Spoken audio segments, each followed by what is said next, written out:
Praise lord. హల్లెలూయా. దేవునికి మహిమ. హల్లెలూయా.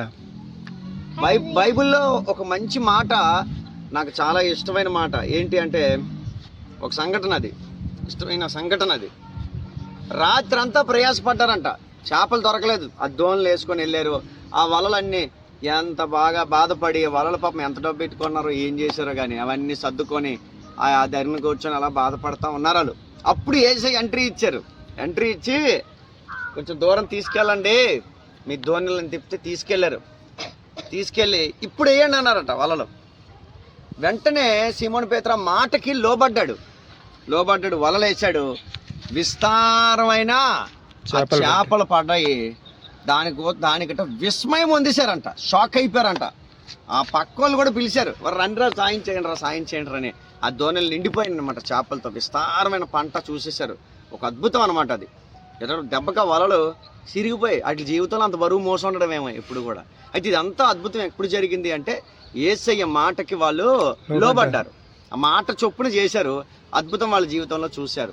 ఈ 2025లో కూడా చాలామంది వాగ్దానం కార్డులు తీసుకున్నారు. చాలామంది ఆ వాగ్దానాలు పట్టుకొని ప్రార్థన చేస్తూ ఉన్నారు. అయితే నీ జీవితంలో కూడా వాగ్దానం నెరవేరాలి అంటే యేసయ్య మాట చొప్పున నువ్వు లోబడాలి. ఆయన మాటకి విధేయత చూపించాలి. అప్పుడే తప్పకుండా నీ జీవితంలో కూడా ఒక అద్భుతాన్ని చూడగలుగుతావు. నీ జీవితంలో కూడా వాగ్దానం నెరవేర్పు అనేది జరుగుతుంది. ఈరోజు కూడా ఈ గోదావరి నదిలో ఈ బోట్ల దగ్గర, ఈ పడవల్లో కూర్చొని ఇవన్నీ చూస్తూ ఉన్నప్పుడు ఆ సన్నివేశమే నాకు గుర్తొచ్చింది.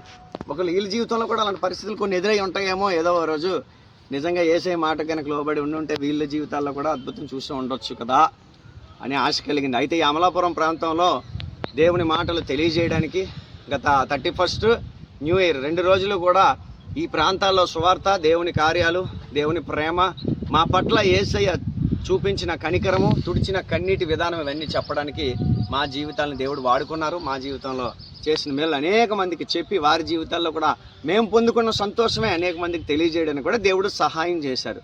ఈ వీడియో చూస్తున్న మీరు కూడా ఎందుకు యేసయ్యకు ఒక అవకాశం ఇవ్వకూడదు? ఆయన మాటకు లోబడకూడదు? ఆయన మాటకు లోబడితే ఆనాడు వాళ్ళు చూశారు అద్భుతాలు, ఈరోజు మనం కూడా చూడగలుగుతాం. దేవుడి మాటలు దీవించును గాక. ఆమేన్. ఆమేన్. ఆమేన్ చెప్పండి. ఆమేన్.